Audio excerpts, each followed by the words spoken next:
Hello and welcome to this session. My name is Peter Ikladious and I'm delighted that you have tuned in. Today's topic on this session is around how the marriage of product-led and sales-led drove 400% growth. At the moment, there is some hot topic, hot conversation talking about, should I have a PLG motion? Should I have a sales-led motion, especially with the interesting economic times we're in? My thesis and the conclusion of this is literally to shortcut the TLDR is you should do both. As we go into this, I've got some images. If you're wondering why some of the images look a bit funny, it's because they're all generative AI. I've been playing around with it, but every image is in there is from Gen AI. So let's get into it. Before I start and go into there, the question may be, who am I and why am I here talking to you about this particular topic? I have been working in the tech space for a bit over 20 years. I led marketing at a scale up in Australia called Safety Culture. I led the growth motion at IBM and built that up from nothing into a full PLG motion based out of New York. Throughout my career, I've led marketing teams, sales teams, product teams, growth teams, engineering teams. I did spend 12 years in New York. And at the moment, I'm also the co-founder of Unlocking Growth. So it is a growth and PLG agency who I've worked with. You can see that list there, but you'll see it covers everything from very small startups through to quite large Fortune 100 companies. And we also cover the spectrum of industries. So everything from classic B2B SaaS, which most people would associate with PLG, through to consumer organizations, to marketplaces, and logistics and several others.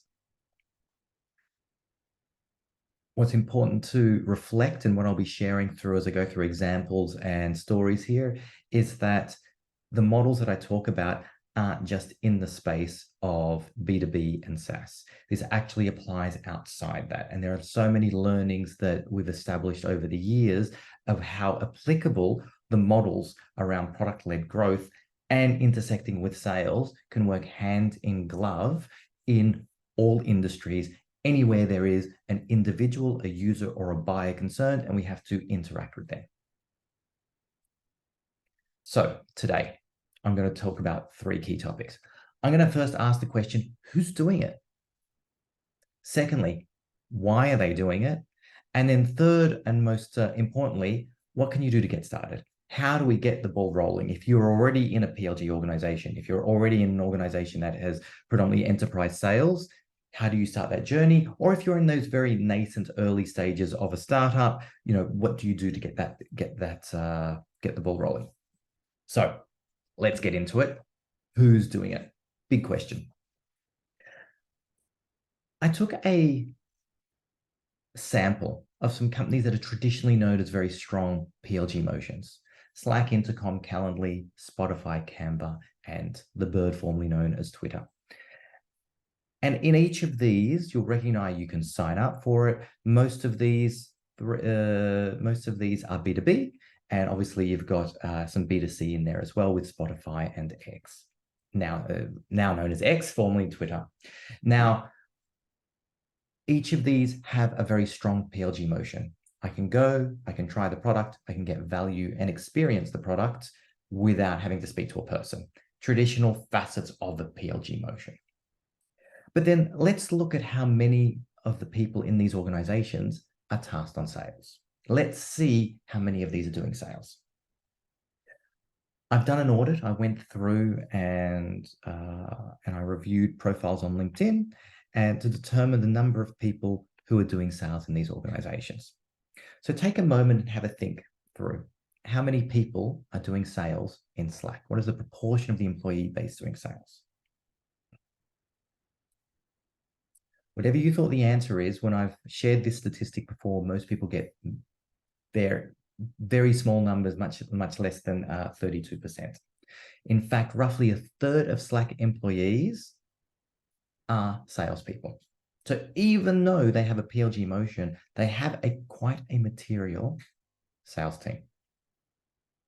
Second, let's go to Intercom. Intercom was one of the first players in the PLG space, and they power a lot of PLG companies, being part of their growth stack. Where do they sit? 28%. So just under a third of the organization of Intercom has a sales and biz dev team.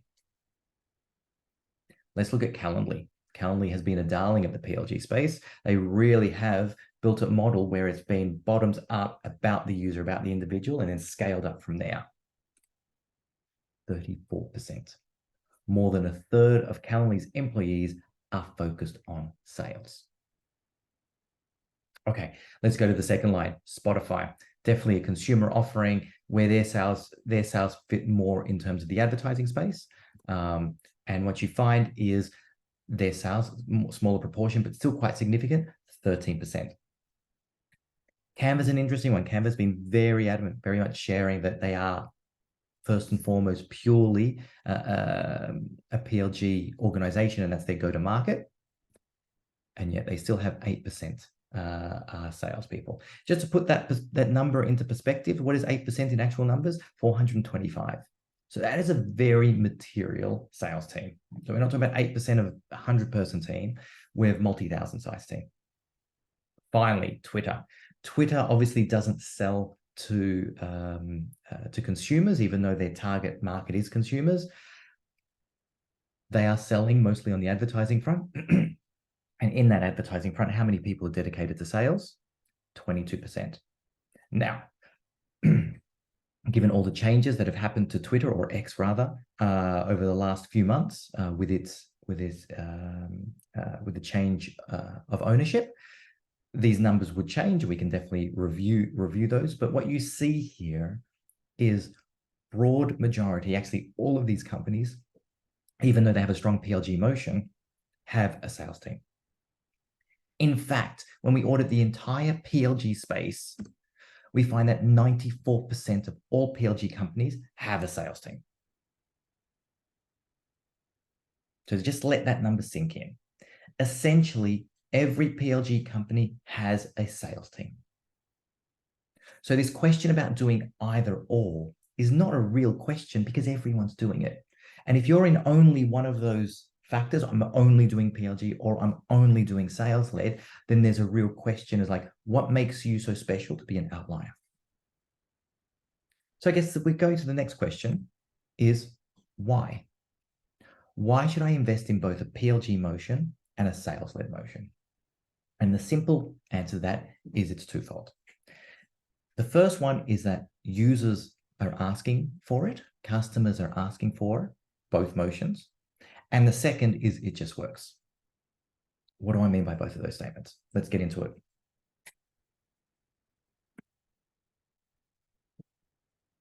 A PLG motion powers this persona. A PLG motion empowers and helps the individual who's going through a pain point that they need to solve immediately. They're perhaps working at home. They need to solve it right now. They don't want to have to manage procurement processes, requesting budget, going through a sales process, requisitions. They want to try something and use something that is minimal risk. So if they make the wrong decision, it's not a critical failure. They also want to do it at free or very limited cost. Okay, if they're going to swipe a credit card, they want to make it nominal. So if they've made the wrong decision or if they only need it for a short term, that they can try that. The PLG motion, irrespective of what the product is, can really power this persona and really helps this persona.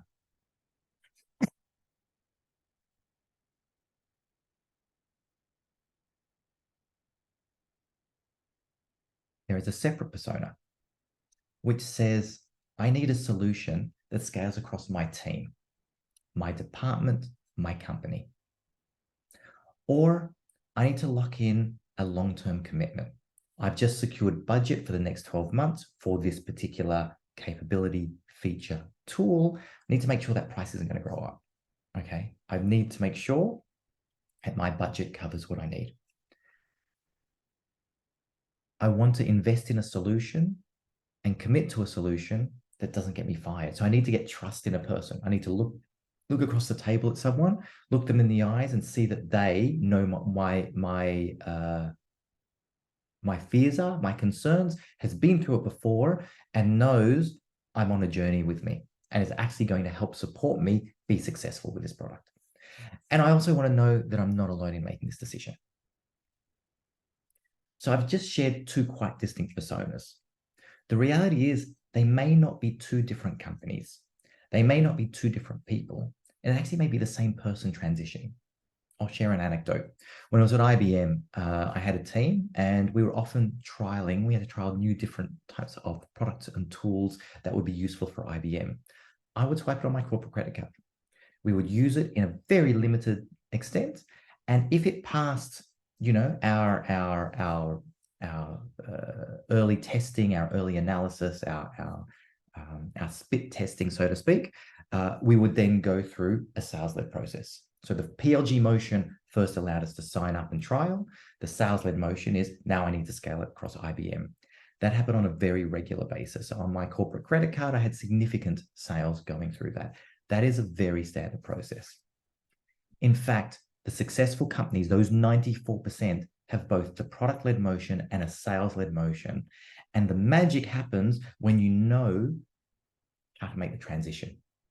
At which point does a product-led need to elevate to a sales-led? Is it because they put their hand up and say, I want to speak to a salesperson?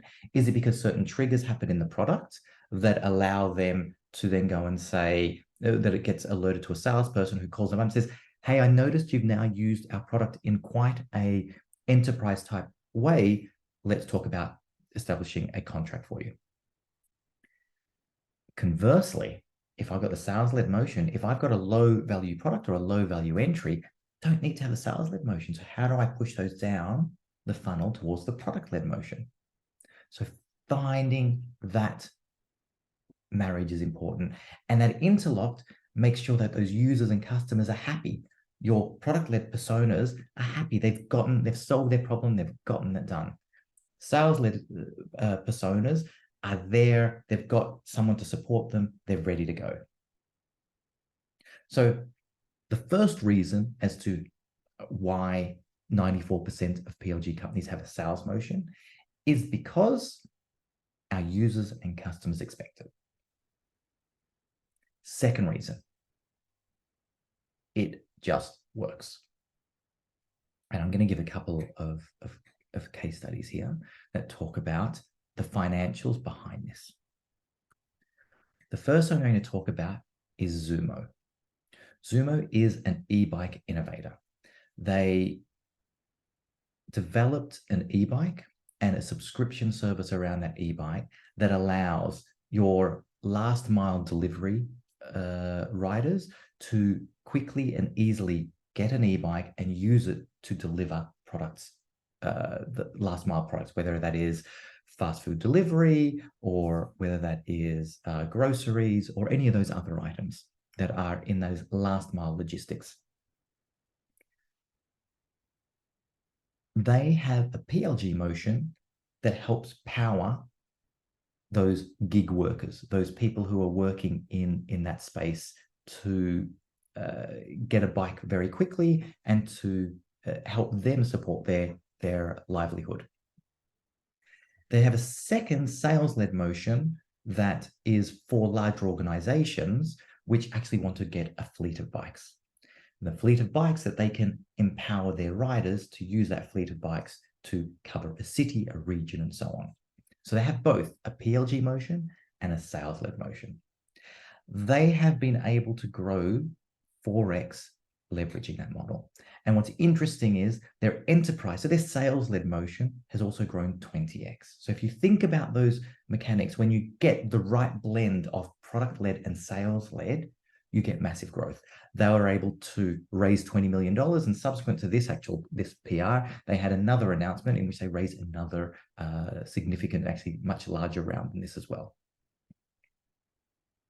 Second example is from a presentation I gave a few years ago at IBM when we launched the PLG motion to augment the sales-led motion. So now we had a complementary model, product-led and a sales-led.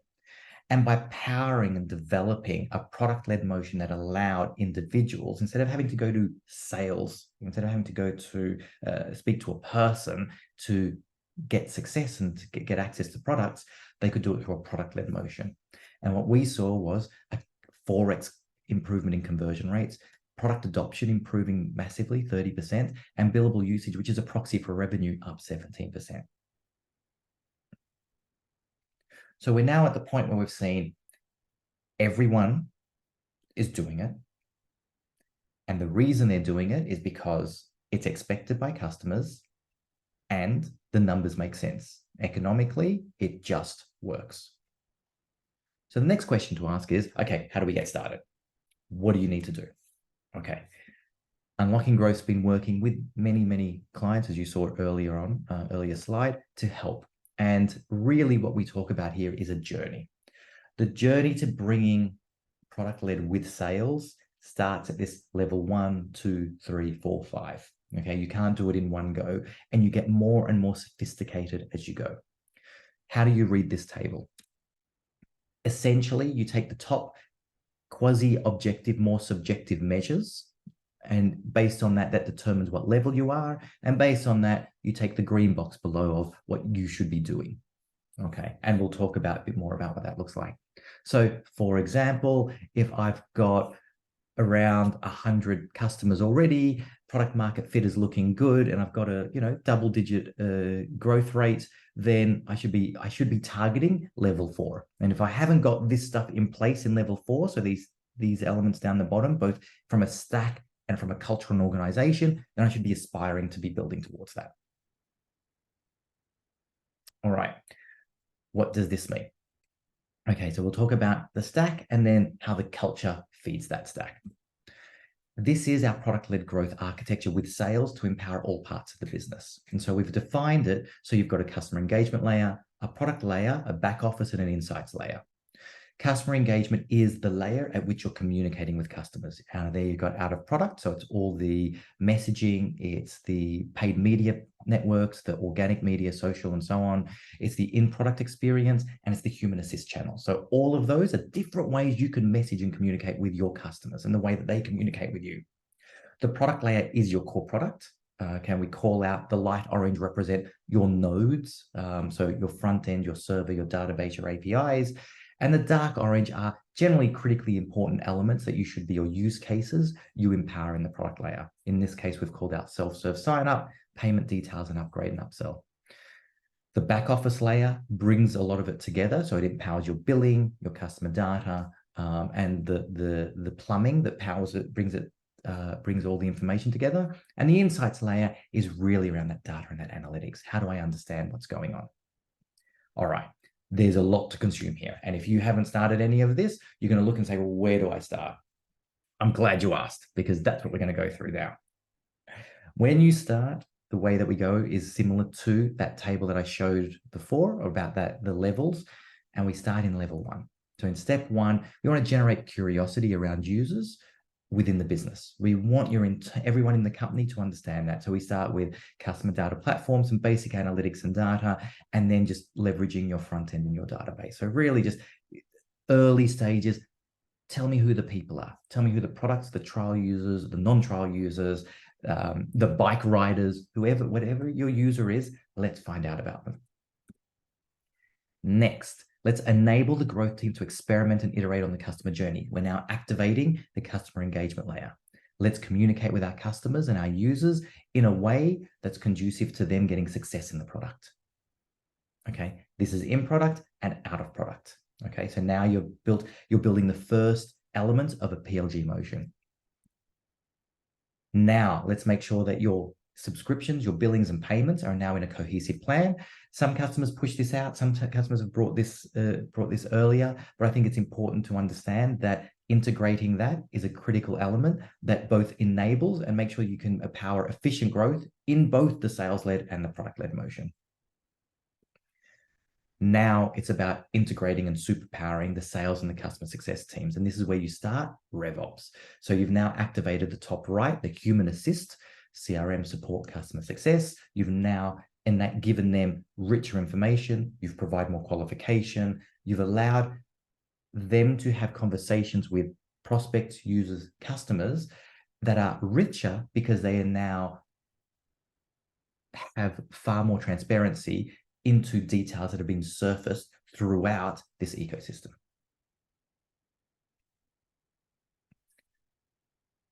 So I want to start looking at closing this session. 3 key things that from today's session. The first one is everyone is doing product-led and sales-led. So I think the first question about, only some people are doing it is false. Everyone's doing this, an element of this. Number two, the reason they're doing it is because customers are expecting it and there is real business value to doing it.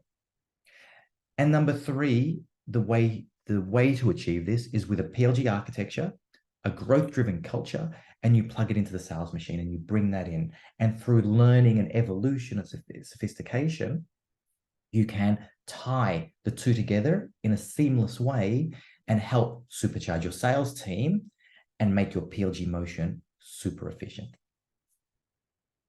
If you've got any questions about any of this, come and visit us at the website, drop me an email, peter@unlockinggrowth.co, and happy to talk through whatever stage you're at, whether you're at the advisory, whether you need help hands-on implementing, or whether you need to train and coach people into this. We provide a suite of services. We work with a lot of the technology partners and the players in here, and we've certified partners across many of them to enable this.